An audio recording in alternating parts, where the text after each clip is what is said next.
next agenda item is kind of a recap of the cannabis discussion. So we held, ECDC spearheaded a August 30th public discussion held over Zoom. We had someone from the California County group that talked about their experience helping people understand the California law, figuring out regulations and zoning and enforcement, economic development. We had someone from Massachusetts who runs a dispensary, talked about all the pluses and minuses. Will Haskell was the State Senator Haskell sort of explained what the bill was. We had a fair amount of questions from the public.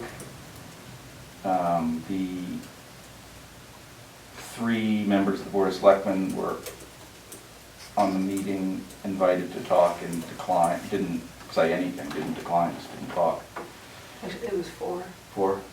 Well, Rudy wasn't actually in the Oh, meeting. He was okay. logged into the meeting, but got it. didn't watch it. Got it. And at least two members of Planning and Zoning were invited and declined, didn't say anything also. It was an agenda item on the Board of Selectmen meeting a week later, and they talked about it, but didn't really have much to say. Bob Hebert was surprised at the amount of employees that the Massachusetts company had, and Sean Connolly was impressed by the scope of the economic development options. Maureen Kozlark wondered why it was a one-sided discussion. And I said, well, anybody who was opposed to it didn't say anything. I think at one point when I got to see, you said, this sounds one-sided, you kind of were trying. Well, the woman from California was getting way ahead of herself, Yeah. I thought. Like, Yeah, you kind of here's how you, like, do it. she was assuming everybody was doing it, but, you know, that's okay. So, I think it started a great debate so far. There was a thread on, I think, the Ridgefield CT Facebook page last week that was, you know, like 300 and something comments, and it was surprisingly civil. You know, it was both sides of the issue, but there was not a lot of name calling and, you know, we're gonna have drug addicts on our street type stuff. So that's, you know, good. Like, people were opposed and people were in favor of it, and I thought that was a really good thing. So I think we need to figure out what we want to do next on the topic. Mr. Kirk here, or Mr. Carr, sent us a letter which we can put into the record, essentially saying it's a complicated issue, and it's going to take time, and that we need to make sure that ECDC should, you know, lead the discussion, do the research, find all the facts, and, you know, if there's a moratorium, use that time wisely to continue the debate and continue to learn stuff. Is that fair enough? Right, and I think the other part is to support the moratorium. Support the moratorium. You know, so you give yourself time to do what needs to be done, and you avert an application under the current regulations that might preempt what you want to do and create a non-conforming prior existing business that planning and zoning can't really deal with, and that the ordinance would be too late to deal with. And I know Mitch Ancona, who owns liquor stores in town and out of town, is interested in saying something. Yeah, I actually don't really have a huge opinion as far as pro or con. We've spoken, it's just the thought of losing opportunity, right? So I don't even know how the mechanism is going to work as far as licensing. I've heard, I had coffee with Amy Berger a couple, 3 weeks ago, and I thought she was explaining to me that there was a license per town, and if that town decides not to want it, then the license might go to another town, and who's to know when the state decides we'll open more licenses. So I completely understand the idea of going slow. This is brand new for everyone. I would just hate to see that opportunity to go slow disappear with the loss of the ability to even get the one license. Yeah. Figure out that, yeah, we're gonna do a license, but you know what? Let's just, we're gonna do it. Let's see how the other towns do it. Let's just see, well, the biggest thing is how does the town even want it? You know, can we get that question to the townspeople? Because I think that's really who should make the decision.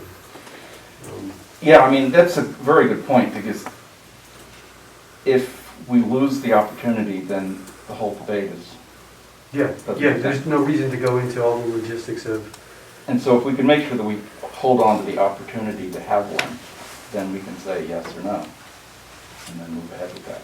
right? I know that there was a group of people who were trying to organize a petition to set up a referendum. I haven't heard much from them recently, so I don't know if that would happen. Rudy has said that that might be the way to do it, is bring it to a referendum, and, you know. So that's, you need 1,000 people, I believe? Or was it 10% of the population? So 2,500 or so to sign the petition? Yeah, if it works To the get it same on way, the I had to referendum. do that for a liquor license in Wilton to get that question, and it was 10% of the voting populace. Okay. And you had to do it before a certain date, before 60. the vote. Yeah, I Yeah. think it was like And- 60 days or Yeah. something, wasn't So it? I think it's 12. That's a lot. I think it's 12 or 1,400, you know, because there's, Because of the voting population, that's what it's based on. You don't even get 1,000 people to vote.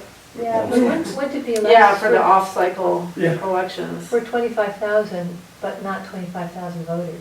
You know, does that? No, Yeah, it's so like that's what you're 14,000. thinking, it's Yeah. like 1,400 or so that we, Okay. I don't know. yeah, I think, Yeah. you know, you have to find when there are other elections happening, which obviously there's some in November, but it's too late for that. And so it might be not until next May when the budget vote is up. And that's, you know, believe it or not, that's not that far away by the time it takes to get everything done. And I don't think anybody can, I think it's the end of next year when selling it becomes legal anyway.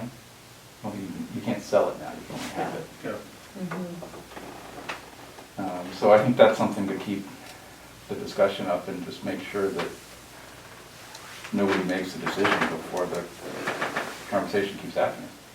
So tomorrow night, Planning and Zoning is having a public hearing on the topic, and my guess is they're gonna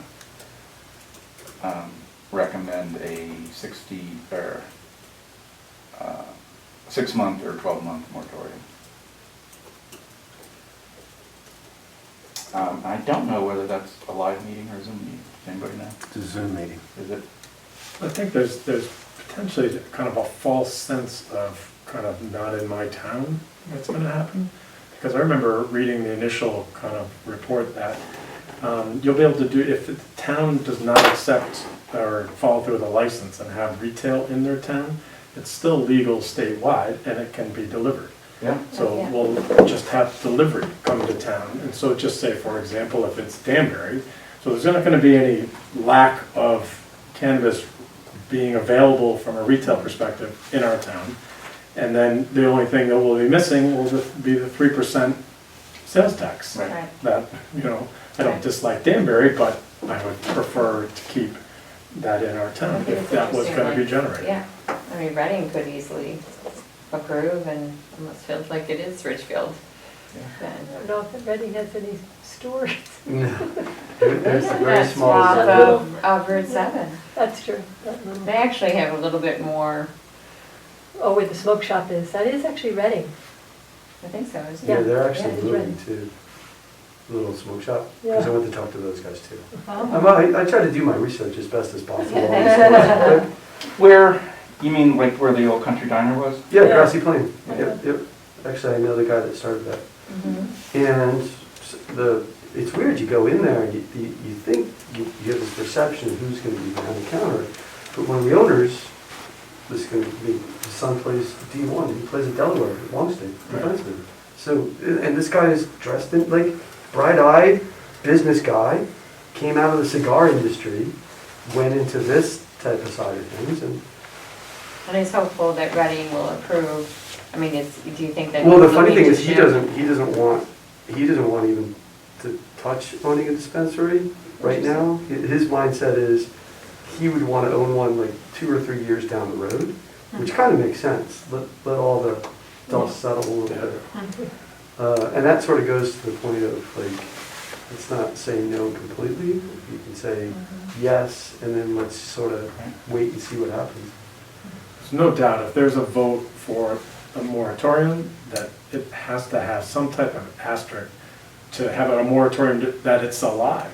So if becomes a time issue where license applications have to be in, but not executed, just applications on behalf of the town to accept the license. You don't have to allocate it or open a store, but you're gonna wanna own that license and then hold that in your pocket for as long as the moratorium as you want it to run, for as much due diligence as you wanna do. But definitely the worst case scenario in this particular instance is that, agree to a moratorium, let the license opportunity fade away, then it's not gonna come back. Do That's we know gonna that be. for certain? I don't remember reading that in the law, but I could have missed The it. way I remember it was explained was, there'll be one license granted to every town in the state, with a priority given to the towns that have been most economically impacted by the incarceration or prosecution of cannabis possession. So in terms of the order of the priority of when they're given out, but every town will be given them, and then if you decide you don't want it, it'll go back in the pool, and then that will just enter into the allocation process as it goes down the road. So it doesn't mean it happens immediately, like it doesn't mean like Ridgefield gives theirs back and, Danbury gets it, whatever it is. It doesn't mean it happens like that, but it just means it goes back into the pool, so as things get allocated, they'll first go to towns that have had the biggest impact, and then they'll go to towns that have made the request. Yeah. It must be more than one though, isn't it per capita or something? I mean, New Haven must have more than one. That was the way it was explained to me. Isn't it based on 45,000 population? I've heard that too, but I Yeah. don't exactly know how that. That'd be a good question to find out, because it does seem kind of odd, like Yeah. one per, that'd be a good one to have, New Haven, I think. That'd be good. Based on population. Yeah, it's gotta be based on some kind of population. I can check on that too. So what do you think we should do next on this? Should we have another public discussion? We'll wait and see what happens tomorrow night? I don't know what's gonna happen tomorrow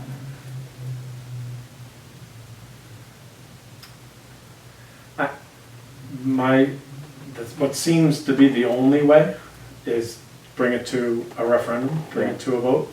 I think the bigger, so that would be what I'd be supportive of, and kind of set it if it's May, that sounds totally appropriate. It'll be really the language of how the question is asked will obviously be incredibly relevant. Because it could be as simple as, do you agree to accept the license, for retail cannabis? So not even to execute, but just agree to accept it. So then at least we kind of eliminate, if there is any time hurdle. But you could see how no matter how you phrase it, people are going to interpret it how they want to. Yeah, I think that's probably right, is that ECDC should just be recommending that this get put in front of the town vote. Which is consistent with what we're hearing some other towns are doing. Like, did we hear that Wilton is doing a referendum? I didn't I know thought I that. had heard that at one point. It would be helpful, and I don't know how, just to get a sense of what some of the other surrounding towns are doing, so we have a little bit of analysis too. Yeah, and, tomorrow night, if it's clearly looking like it's going to a moratorium, I think we just need to speak up and say we need to make sure that we're not losing This is not a process of shutting everything down. Right. This is actually just. Will there be a state expert there tomorrow night? I have no idea. Because that's really the key, because everyone just have more questions, even the way we're having this Right. discussion right Yeah. now. But planning and zoning, I mean, there's the yes, we can approve the license, but P and Z also has an opportunity to do the citing on this that they could do right now regardless of Mhm. the license. So there is an opportunity for P and Z to take some action. But they And be actually walked it proactive on over the to citing. the Board of Selectmen at that meeting. They basically said, it's not our decision, this is the town needs to decide. But the law says it is their decision. Yeah, so I guess they have to figure that out. Mhm. I mean, they hadn't read it before, like, Okay. it was Katz who kept saying, Right, he was so vocal. this is a board of selectmen decision, board, Right. planning and zoning's not gonna accept this, and it was essentially shut down, like, you know, they decided they're gonna have this meeting tomorrow Yeah. night, so. Hmm. So I encourage everyone to attend tomorrow night, Zoom, so it's easy. Mitch, anything else from your perspective, as you're our guest here? No, it's just, I think the point is, let's not lose something before we even know what it potentially could be. Mhm. And I don't think anyone knows exactly the pros and cons, but I think we can learn through other people's experiences, whether it's neighboring towns if they go before us, Mhm. or states is a little bit more challenging. I loved some of the stories from California, because they're a whole different world than we are here. So, and I was also amazed on the young lady that spoke about her dispensary in Lee, Massachusetts. I believe. Yeah, She's got a freaking 100 and some odd people working for her. yeah. Mhm. that I can't get 14 people to work for me. Like, how do you do that? That's a crazy. farm. She had quite a business. Yeah, Mhm. yeah. in a Well, little she was town, paying too. over $1 million in tax. Yeah. So, Yeah, I mean, her income is massive. yeah. Well, yeah, because that was also an interesting point, you know, based on the federal laws and what you can't write off, which is basically everything. Yeah. So it's a crazy idea of like, hey, we're gonna have this license and we're gonna set you up for success, but not really. But You know, not we're gonna really. tell you you have to be here, and maybe that might not be where you wanna be 5 years from now when everything's sort of settled out. Yeah. So, yeah, let's not lose the opportunity. And then once we know we've secured it, then it's time to really sort of go slow and think it through and learn from others. That's it. That's my Thanks, this was fun. Next time I'll make drinks, okay? Next time. Come anytime. All right, I will. Thank you. See you, Mitch. Take care. So Sean, you wanna talk about parking? So I met with Jess and Ellen from Bookstore and from the Mariner, who are the co-heads of Parking Authority. And we're a wealth of information, so I kind of do it justice. But the number one, I mentioned to her that you were working on kind of behalf of the town to try to secure the post office availability to redevelop it for parking. Jess was really happy about that because that's her landlord, and she wasn't totally comfortable approaching her for that as well as having to have a business relationship. So that was she really appreciated you taking that kind of, and she said anything she could do to help kind of that process, she would. So they're totally supportive of that and think it's a great resource to be redeveloped. Totally supportive of the kind of signage and lighting ideas that we have, and they definitely have more detailed ideas that we can kind of get from them there. Yeah. And kind of thought that would be great allocation of funds, if there are these economic development funds to go through, and it is allocated to parking, definitely would be valuable to do that. One of the more interesting things, and this, I didn't know about this history, but when talking about the parking problem in town, they'll specifically kind of date it back to kind of a planning and zoning change in when you rezone or redevelop a piece of property and rezone it, not subject to the same number of parking spaces that the prior zoning had. So just for example, like RB&A rezoned and kind of develop that property, under the old zoning laws, they would have needed twice as many. And this is just for example, Yeah. not exact, twice as many spots than what they actually had. So that little bit at a time with various buildings around the Main Street Center has happened. And therefore you just have a capacity issue. Right. So where I have always been under the impression it was a permit issue, where there were just too many all-day permits, kind of cars just parked there all day. She said certainly that is some of it, but she's like the permits are really tough to come by. Both of them said we don't get them, we don't have them from our landlord. They both told me kind of where they park and where they have their employees park. But she said that zoning change, that's when the parking difficulties really came in, because you just ended up added more capacity to town, but you didn't change the actual amount of spots. Right. So it really argues that the solution, there's not a make it better solution that exists within it, but there is, by adding capacity to parking. And then it's really, it's almost like a town campaign to the businesses to try to get them to have their full-time employees park at the more distant lots. And whatever little conveniences you can make in terms of lighting, in terms of sidewalks, in terms of just being a pleasant walk, like all those things would increase the likelihood to get someone to park there and then, to walk to the business where they're going to spend an 8-hour shift. So have they acted on anything, have they done anything? I don't have a specific kind of like checklist from that. The things that they've really, there was several things that I think they feel maybe even a bit like this, where they make recommendations, and then, they kind of hope for the best, they campaign a bit, they talk to people, they try to get support for it, but then at the end of the day, it all stops with the Board of Selectmen. Yeah. So very similar to our kind of story. So she used the example of, and I'll give my kind of locations a little bit, where the cinder blocks are, right? Mm-hmm. So on this side of town, that separate where the Asian restaurant is, right, and Upper Lot, right? She's like, that's a great example of, number one, it's a fire hazard. She's like, where 850 Pizza is now, when that building was on fire, the trucks couldn't get there. It was incredibly difficult to get the trucks there.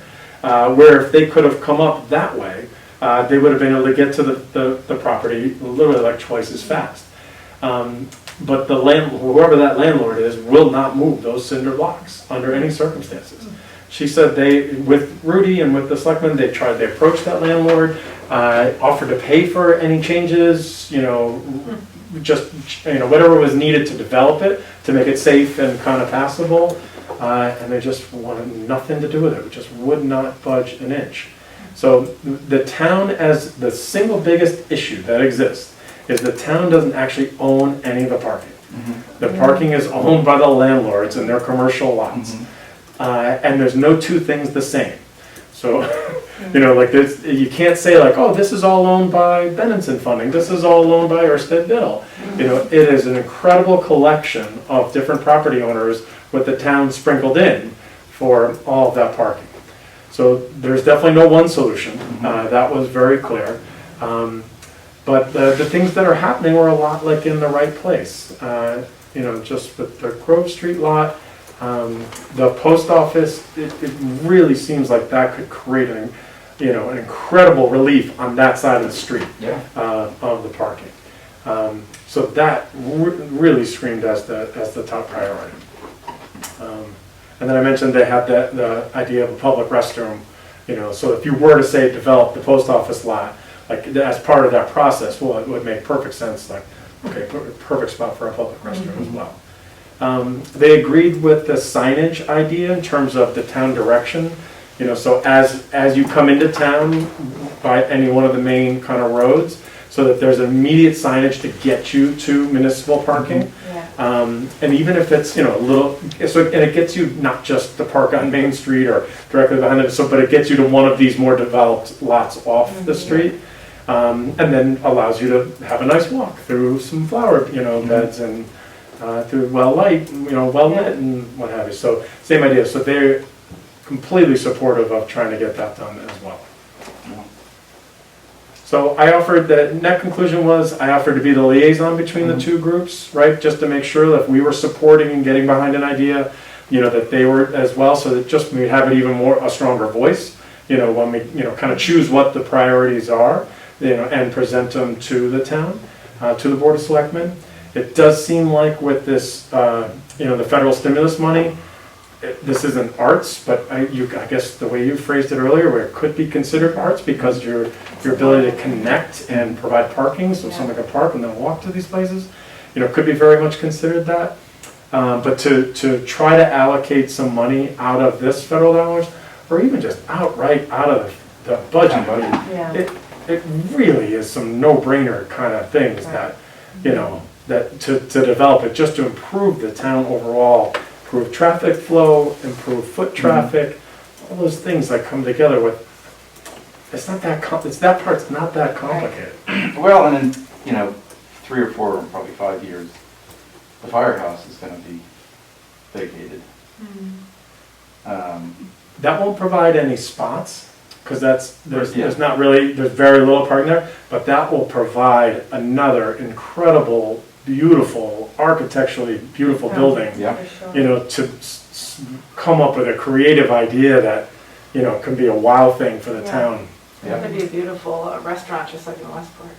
Yeah, that's So what happens next is, this is the way I left it with them, was that, I would kind of take their list of priorities, which I put in that email, and then, we would encompass that with the ask, for, I said that we'll encompass that with the other ideas that are being proposed, and some of them may be higher priority, some are lower. Because part of the way the meeting started was exactly that. Like, we've been tasked with coming up with prioritizations, how to spend this federal money, and there's parking ideas on our list. We want to make sure we're talking to you with how to coordinate those ideas. So that, to me, the next step is we go through, we come up with a few of those priorities, we go back with them, we find out a little more detail of their plans, and that they're, and that they're on board with that prioritization, and then move forward with our presentation to the Board of Selectmen. Yeah, that's great, and, I guess just keeping up the conversation with Ellen. Are they the only two on it? There's one other person, but yeah, and it's clearly those two that are taking care of it. Did they agree with the EV charging stations to be part of it? They did, they've looked into that. Because all the landlords own their spots, you have to get approval from all them. They have to be, technically they have to be the ones that spend the money for it. She said some were supportive, some weren't. Some wanted to charge and make it a revenue spot for charging. Others were okay just kind of maybe having it in there. But it basically said there's no easy answer to that. If like truly in town center, where like all the different owners of the different spots, far easier to do from a municipal perspective if the town is developing a lot, include the EV kind of drops and make them free. Don't make them. Yeah, the new lot is gonna have them. Oh, they are gonna have it? Yeah. And that lot is almost open, I mean, it's done, it's completed, Yeah. but the lights just need to go out. Has anybody been over there to see it? I haven't yet. It's the most complicated looking thing I've ever seen. Like, there's a lot of curbing and a lot of angled parking, I'm like, it seems like there's a lot of wasted space here, but, my guess is, people know what they're doing. They got fresh ones. Because then there's like a downhill, lower level, and, This is over by RVNA. yeah, between RVNA and the Boys and Girls Club. All right, thank you, Sean. There was a restaurant topic. Talking to a couple of different restaurant owners, everybody's struggling with staff, right? So not a common thing. One of them asked if there was a way to, to transport, right? So like if there was kind of, if there was a way to make it more economically feasible to bring in kind of like bus and wait staff from, if they were coming from Norwalk or, Danbury or something, like where the town would kind of promote some type of commute or kind of bus or transportation or something like that, to try to kind of bring staff in, like on a daily basis. Mhm. Has that ever been discussed, or?